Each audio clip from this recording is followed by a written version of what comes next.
आज हम बात करने वाले हैं कॉम्प्लेक्स नंबर चैप्टर की और हम ये जानने वाले हैं कि ये कॉम्प्लेक्स नंबर होता क्या है और किस तरीके के क्वेश्चंस हमारे एग्जाम्स में आएंगे। तो कॉम्प्लेक्स नंबर दो नंबर्स के सम से बना है, एक होता है रियल नंबर और एक होता है इमेजिनरी नंबर। यानी अगर हम रियल नंबर और इमेजिनरी नंबर को ऐड कर देते हैं तो जो नंबर बनकर आता है वो कॉम्प्लेक्स नंबर होता है। तो हमें ये जानना होगा कि रियल नंबर होते क्या है और इमेजिनरी नंबर क्या होते हैं। तो हम ये कह सकते हैं कि real number are those numbers which are not imaginary। यानी कोई भी वो नंबर जो इमेजिनरी नंबर नहीं है वो रियल नंबर है। तो फिर हमारे पास ये क्वेश्चन अराइज होता है, फिर ये इमेजिनरी नंबर क्या है?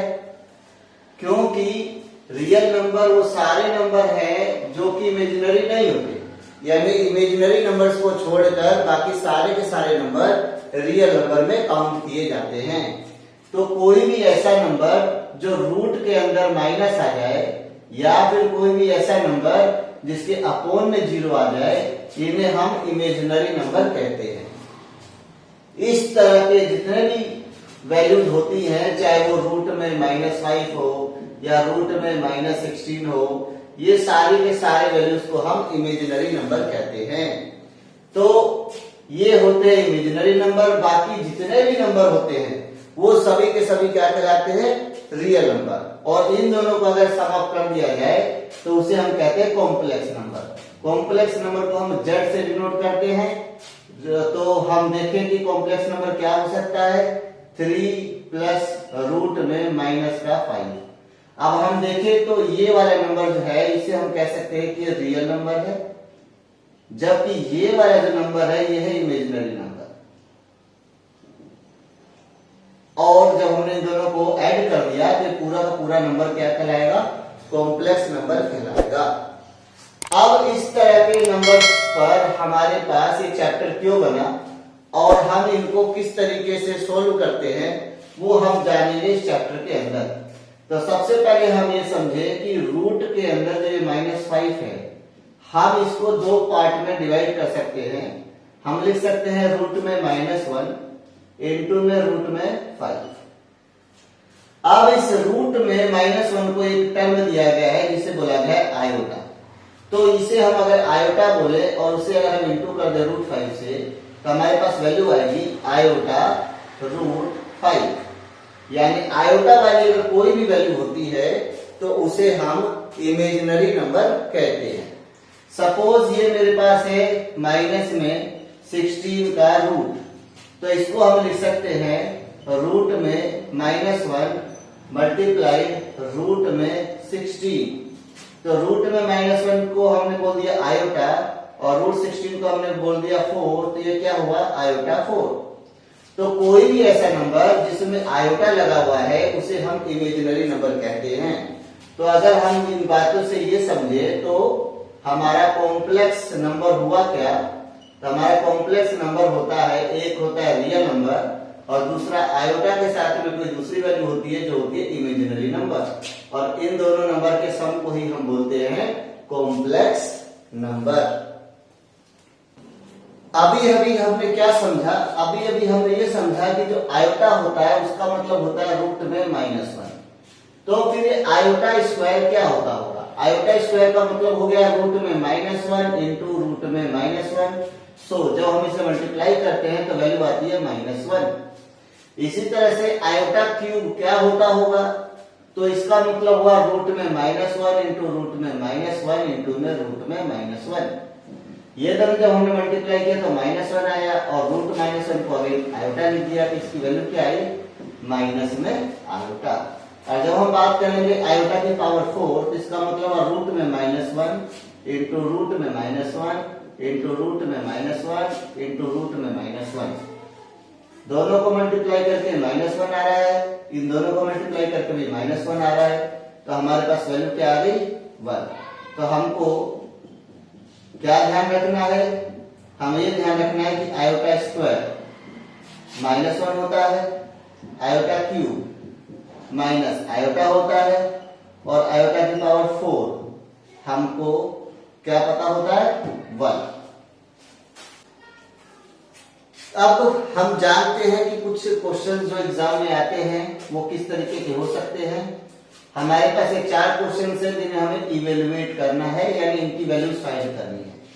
बहुत ही आसान होता है, बस हमें क्या ध्यान रखना है, हमें यही ध्यान रखना है कि आयोटा की पावर 2 माइनस 1 होगा, आयोटा की पावर 3 माइनस आयोटा होगा और आयोटा की पावर 4 1 होगा। अगर हम इन 3 चीजों का ध्यान रखते हैं तो चारों के चारों क्वेश्चंस बड़ी ही फास्टली हमसे सोल्व हो जाएंगे।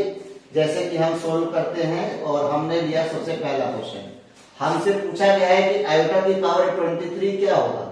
नाउ इसको 4 के रिस्पेक्ट में आप सोल्व करें, क्योंकि आयोटा की पावर 4 1 होती है। सो हम क्या लिख सकते हैं 4 5 जा 20, 4 5 जा 20 और अभी भी हमारे पास आयोटा की पावर 3 बच रही, क्योंकि 20 और 3 23 होता है। नाउ आयोटा की पावर 4 ऑलरेडी 1 है, सो 1 की पावर हो गया 5 और आयोटा की पावर 3 ऑलरेडी माइनस आयोटा है, सो ये हो गया 1 मल्टीप्लाइड बाय माइनस आयोटा और हमारा आंसर क्या आया माइनस का आयोटा। इसी तरीके से अगर हम देखें इसके सेकंड पार्ट को, तो सेकंड पार्ट में है 1 प्लस आयोटा की पावर 2 प्लस आयोटा की पावर 4 प्लस आयोटा की पावर 6।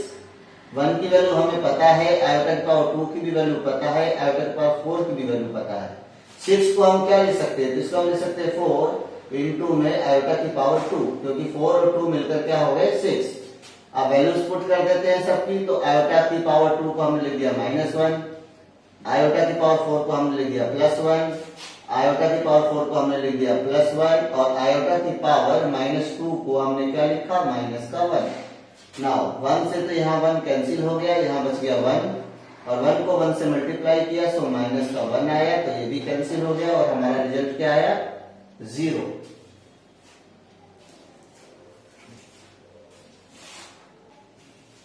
अगर हम थर्ड वाले पार्ट की बात करें तो यहाँ पर है आयोटा की पावर n प्लस आयोटा की power n plus 1 plus iota की power n plus 2 plus iota की power n plus 3।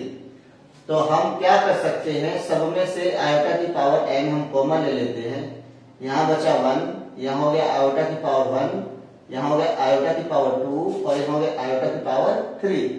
Now iota की पावर n ऐसी रहने दिया हमने, ये हो गया 1 प्लस आयोटा, आयोटा की पावर 2 मीन्स माइनस का 1 और आयोटा की पावर 3 मीन्स माइनस आयोटा।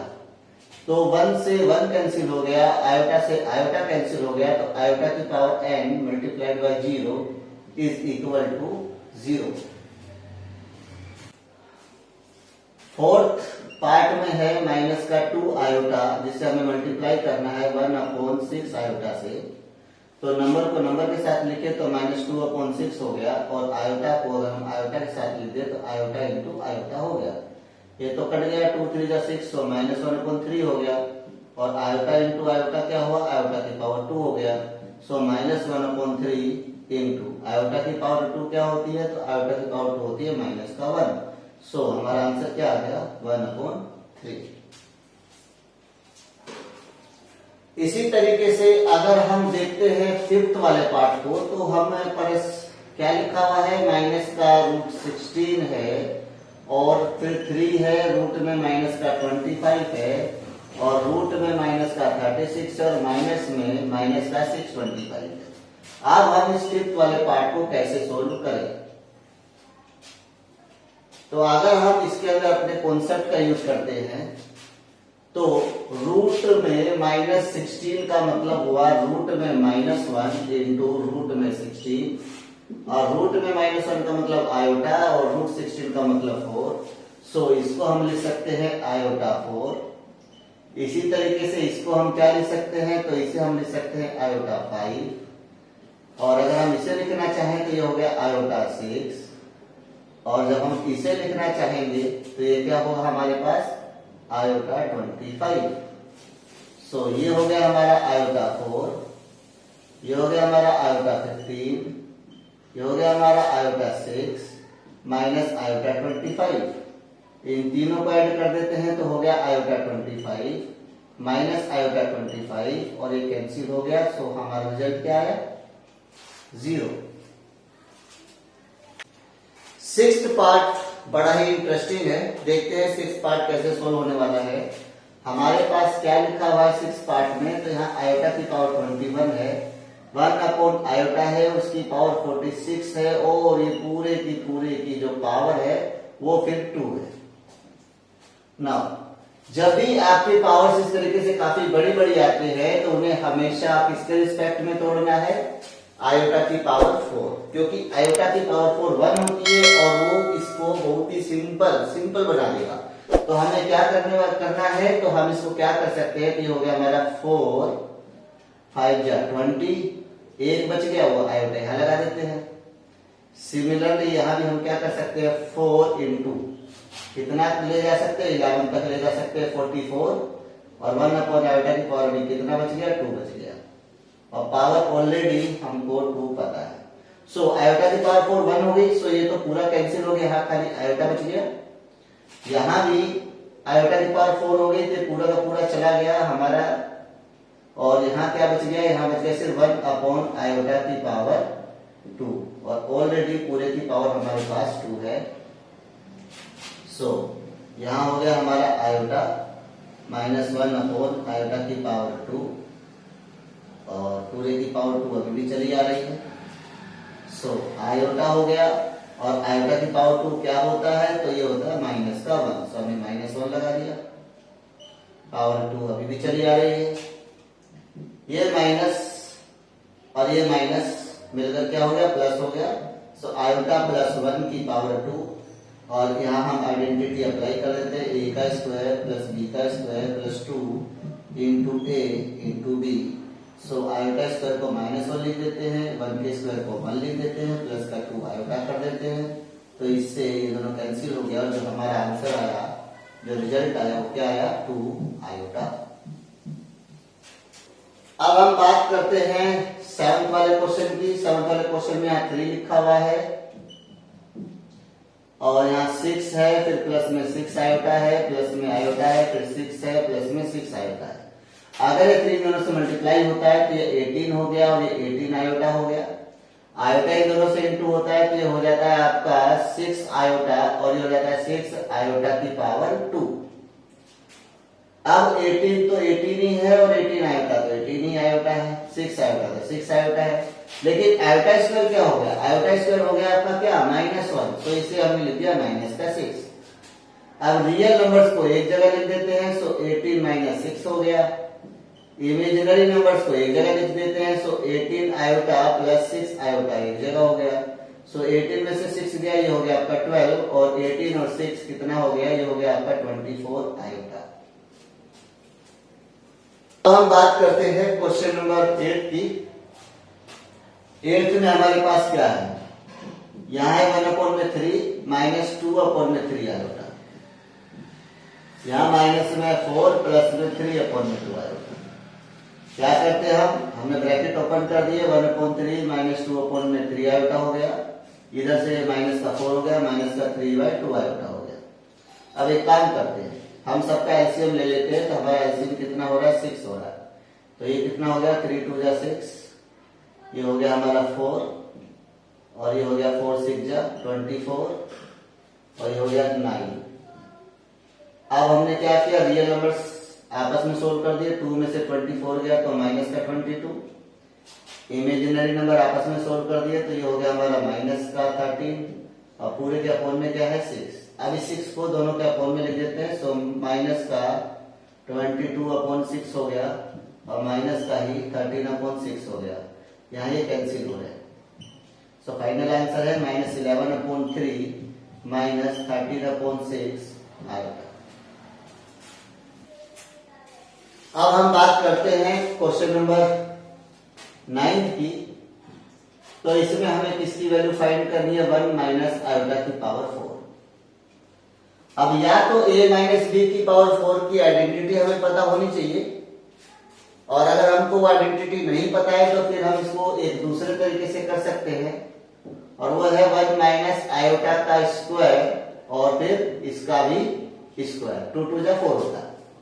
अब इस आइडेंटिटी से इसको ओपन करते हैं तो ये हो गया हमारा 1 का स्क्वायर प्लस आयोटा का square minus 2 into 1 into iota. और ऑलरेडी ये जो 2 है ये यहाँ अभी भी लगा हुआ है। 1 का स्क्वायर 1 हो गया, आयोटा का स्क्वायर माइनस 1 हो गया और ये हो गया माइनस का 2 आयोटा। ऑलरेडी अभी भी ये 2 है, 1 से तो 1 कट गया, माइनस 2 आयोटा का होल स्क्वायर और ये हो गया हमारा 4 iota square. Now iota square is -1, so our answer is -4। अब हम बात करने वाले हैं 10th पार्ट की।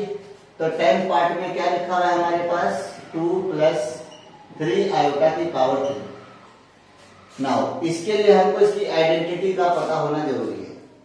तो इसकी आइडेंटिटी होती क्या है, a + b का होल क्यूब बताता है a³ + b³ + 3a² b + 3ab²। तो अगर हम इस आइडेंटिटी को अप्लाई करते हैं तो इसके अकॉर्डिंग क्या होगा, a का क्यूब हो जाएगा प्लस b का भी क्यूब हो जाएगा प्लस 3 होगा, a का स्क्वायर होगा, b होगा, फिर 3 होगा, a होगा और अभी b का स्क्वायर हो जाएगा। नाउ 2 की पावर 3 8 हो गया, ये हो गया आपका 27 आयोटा क्यूब, ये हो गया 3 multiplied by 4 multiplied by 3 iota, ये हो गया 3 multiplied by 2 multiply 9 iota square. Now this is 8 plus 27 और आयोटा की पावर 3 क्या है, तो वो है सर माइनस का आयोटा। यहाँ 3 4 जा 12 हो गया, 12 को 3 से इंटू कर दिया 36 आ गया और पीछे क्या है आयोटा। यहाँ पर हमने तीनों को मल्टीप्लाई कर दिया, 3 2 जा 6 और 6 9 जा 54 हो गया और आयोटा स्क्वायर का मतलब हो गया माइनस का 1। तो ये हुआ आपका 8, ये हुआ आपका -27 आयोटा, ये हुआ आपका 36 आयोटा, ये हुआ माइनस का 54। नाउ नंबर को नंबर के साथ, रियल नंबर को रियल नंबर के साथ रख दिया हमने और प्लस लगा के इमेजिनरी नंबर्स को इमेजिनरी नंबर्स के साथ रख दिया हमने। सो 54 से 8 हमारा सब्ट्रैक्ट हो गया और हमारे पास कितना बच गया, हमारे पास बच गया 46 और यहाँ पर 27 से 36 चला गया तो यहाँ हमारे पास कितना बच गया, यहाँ हमारे पास बच गया 9 आयोटा। तो इस तरीके से हमने ये 10th वाला पार्ट कर लिया। इसके नेक्स्ट पार्ट में हम कॉम्प्लेक्स नंबर की प्रॉपर्टीज के बारे में बातें करेंगे। हम जानेंगे कि कॉन्जुगेट ऑफ कॉम्प्लेक्स नंबर क्या होता है, मॉड्यूलस क्या होता है और साथ साथ मल्टीप्लिकेटिव इनवर्स क्या होता है। ये सारी बातें हम नेक्स्ट पार्ट में जानेंगे। तो आज के लिए इतना ही।